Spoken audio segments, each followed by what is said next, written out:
When I was a little girl, someone cracked me open and took something sacred from me, and I can't quite remember what it was. I exist in the weight of its absence, knowing it was something that never should have belonged to anyone but me. But children are resilient, and the body is an expert at preserving itself. The worst of it will never be remembered.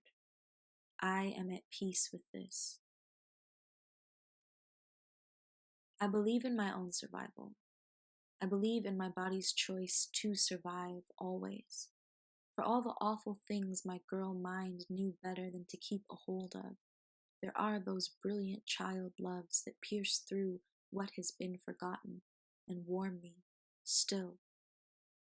Like the kick of my heart when I asked Paulina if I could touch her dancer's legs and her pink tights, her dark brown eyes, wide and dewy, and her soft mouth whispering, "Yes!"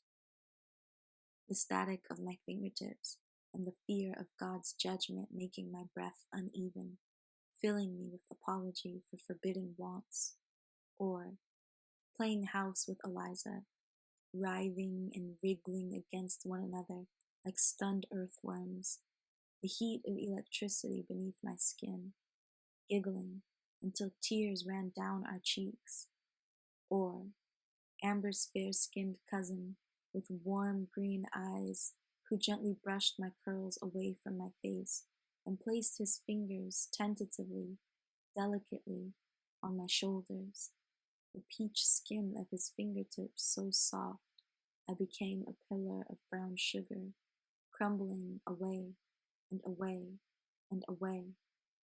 Not every memory comes to me with sharp corners. Sometimes they spread sweet over my skin. Sometimes the act of remembering a good joy is enough to feel it again. As children, we learn the importance of keeping secrets.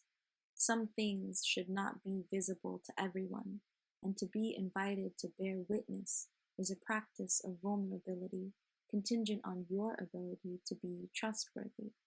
I say practice because it takes practice to be both vulnerable and trustworthy. My sister once told me that the two feelings every follower of Christ most wrestles with are guilt and shame. Guilt comes from what you've done. Shame comes from who you are.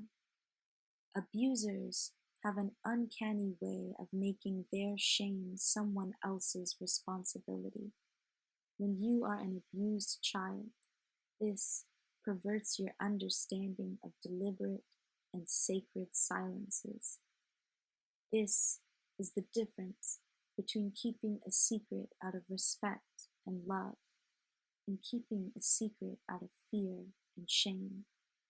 Keeping the secret of someone that you do not trust in order to preserve yourself and to deny the shame blossoming inside of you. This is why curses get passed through bloodlines, why abuse is so cyclical. An abuser takes their shame and plants its seed in someone else, their victim, to preserve themselves, to survive, uproots the seedling and habitually, instinctively plants it into someone else, without ever considering if shame is even useful, without ever considering if the harvest of shame is worth the care, the time, the labor given to nurturing it to fruition. For the abused children that survive, know that it was never you, but the child inside of them that they wanted to kill. Your crooked teeth and your springtime eyes, your airy and young laughter called out to the child inside of them, buried and phantasmic. You are intact. You are whole. You lack nothing.